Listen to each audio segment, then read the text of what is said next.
한국은 여러모로 베트남을 많이 도운 나라였습니다. 수많은 한국의 국민들이 베트남을 찾아가 여행했고, 한국의 박항서 감독은 베트남 축구의 토대를 만들어줬으며, 마지막으로 한국은 그 어느 나라보다도 베트남에 많은 투자를 했죠. 하지만 베트남은 우리의 은혜를 베트남 셧다운이라는 배신으로 갚았고, 더불어 삼성전자와 SK와 같은 한국 대기업들에게 백신 공장을 지어달라는 등 반도체 공장을 지어달라는 등의 무리한 요청을 해왔습니다. 이에 빡칠 대로 빡친 한국의 대기업들은 더 이상 베트남에서는 기업 활동이 어렵다는 판단으로 최후의 결정을 내려버렸죠. 과연 베트남에선 무슨 일이 벌어질까요? 본론에 들어가기 앞서 지난해 삼성전자는 베트남 스마트폰 시장에서 무려 전체 점유율 중 34%를 기록하며 압도적으로 점유율 1위를 달성했습니다. 이 때문에 베트남 내 연간 출하량이 2021년 매출 전년 대비 18%나 증가한 29조 원에 달했다고 하죠. 또 순이익은 하나로 4조 1천억 원이나 해 전년 대비 무려 51% 증가했습니다. 베트남엔 한국의 많은 기업들이 진출해 있는데요. 그 중에서 삼성전자가 매번 압도적으로 높은 매출을 찍어내고 있습니다. 사실 이 정도라면 베트남은 매년 삼성전을 만들어 삼성전자를 받들어 모셔야 하죠. 그러나 곧바로 베트남의 통수가 시작되고 말았습니다. 지난해 베트남에서는 지독한 코로나가 확산되자 하노이와 호치민 인근 지역 공단을 봉쇄하기 시작했는데요.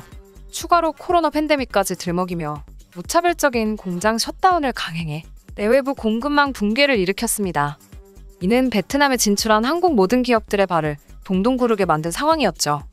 때문에 삼성전자 현지 공장 역시 생산 차질을 겪긴 마찬가지였습니다.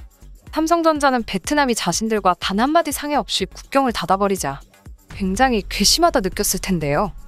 그래서인지 베트남의 스마트폰 생산 시설을 완전히 철수하는 결단을 내렸습니다. 당한 만큼 갚아줘야죠. 그간 베트남은 삼성에게 크게 의지하고 있던 상황인데요. 어느 정도냐면 삼성이 베트남 GDP의 40%를 차지하고 있을 정도입니다. 실제로 베트남의 연간 경제 성장률은 삼성의 실적에 따라 크게 좌지우지되기도 했죠. 그러나 앞에서 설명했듯 베트남의 불순한 의도가 한국의 심기를 몇 번이나 건드렸고, 삼성은 작년 11월부터 베트남에서 철수를 슬슬 준비해왔죠. 특히 삼성전자는 미국 텍사스주에 사상 최대의 반도체 공장을 짓는 걸 결정하면서 이후 베트남에서 철수하는 것에 못을 박아버렸습니다. 삼성전자의 연간 스마트폰 생산량은 알려진 것만 약 3억 대 정도인데요. 그 중에서도 최대 생산기지인 베트남의 박린성과 타이용 웬성 두 공장에서는 삼성 전체 스마트폰의 무려 60%를 생산했습니다. 그런 삼성전자가 이번 베트남의 스마트폰 생산 시설을 철수하는 이유는 꼭 베트남이 통수를 쳐줘만 있는 게 아닌데요. 또 다른 이유로는 더 이상 베트남이 한국의 스마트폰 제조공법과 제조기술을 훔쳐가는 것을 막겠다는 의미도 담겨 있습니다. 베트남은 전부터 삼성전자에서 근무하는 베트남 사람을 포섭해 그동안 알게 모르게 삼성의 최신 기술을 빼돌렸습니다.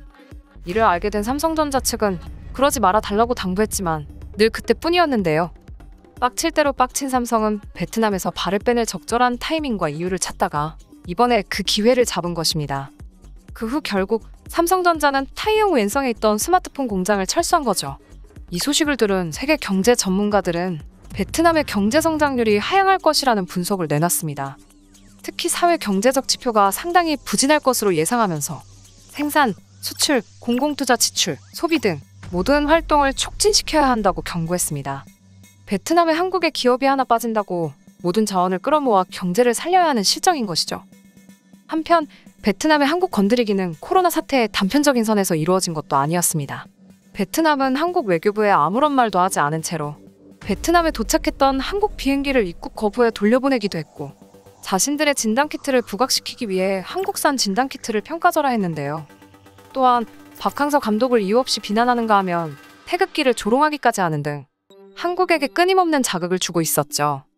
그런데 더욱 황당한 것은 한국 자체는 그렇게 까대면서 삼성전자에게는 자신들에게 절실하게 필요하며 절대로 떠나서는 안 된다고 심각하게 관리를 했다는 것입니다.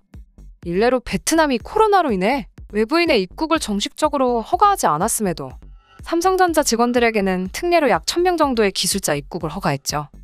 삼성 공장이 망해서 베트남 경제가 나빠지면 안 되니까 그런 것 같습니다. 그 후 최근에는 베트남의 코로나 상황이 점차 안정감을 찾게 되자 마치 자신들이 언제 한국에 뒤통수를 쳤냐는 듯이 이제와 한국을 신경 써주는 듯한 뉘앙스를 보이며 공항문을 활짝 열어두고 있습니다. 그런데 여기에도 베트남의 숨은 의도가 있었던 것이죠. 그건 바로 베트남의 대표 관광지인 다낭의 호텔들이 객실 요금을 일제히 20%나 올린 점인데요. 베트남은 한국인이 가장 많이 찾는 여행지로 2019년도 기준 약 430만 명의 한국인이 베트남을 방문했었습니다. 그런 한국인에게 베트남은 바가지를 씌우려는 움직임을 보여 한국 네티즌들의 공분을 샀죠. 이런 점들 때문에 베트남의 관광업계 측이 한국인을 아주 좋톡으로 보는 것 아니냐는 소리까지 나오고 있습니다. 이 사태를 뒤늦게라도 수습하기 위해 베트남 정부는 다낭은 한국인 관광객뿐만이 아니라 전 세계 관광객들의 발길이 끊이지 않는 곳이다라며 소문을 일축했습니다. 이후 베트남 정부는 한국의 마음을 돌리기 위해 또 다른 대안을 내놓기도 했는데요. 그건 바로 베트남의 주요 도시 중 하나인 다낭에 투자해달라고 부탁하는 것이었습니다. 한국에 투자를 해주겠다도 아니고 받겠다는 것이지만 짧게 설명드리자면 다낭은 베트남 5대 직할시 중 하나로 베트남 국토의 중앙부이며 인도차이나 반도 동부에 안에 관문항만을 보유해 교통의 요충지로 꼽히는데요. 그런 다낭은 최근 정보통신기술 산업의 적극적인 모습을 보이고 있습니다. 다낭에서는 3차 산업이 지역 GRDP에서 차지하는 비중이 65% 이상이고 다낭과학기술대학교를 비롯해 25개 대학에서 IT 관련 학과 졸업생이 5,000명 이상 배출되고 있는데요. 이들은 첨단 기업 유치를 위한 인프라 구축에 집중적인 투자를 펼치고 있습니다. 이런 베트남의 다낭이 삼성전자에게 반도체 공장을 건립 투자해달라며 러브콜을 보낸 것이죠. 그리고 얼마 전 베트남 매체에 따르면 지난 4월에 응웬방꽝 다낭 센트럴시티 당비서와 최주호 삼성전자 복합 단지장이 함께 만나는 자리가 마련됐는데요. 꽝 당서기는 삼성전자에게 아주 좋은 조건을 제시하겠다며 투자를 요청했다고 하죠. 그는 삼성 측에 베트남 중부 도시인 다낭에도 관심을 기울여 달라고 부탁하면서 삼성이 투자를 모색하도록 최상의 조건을 만들겠다고 약속했습니다.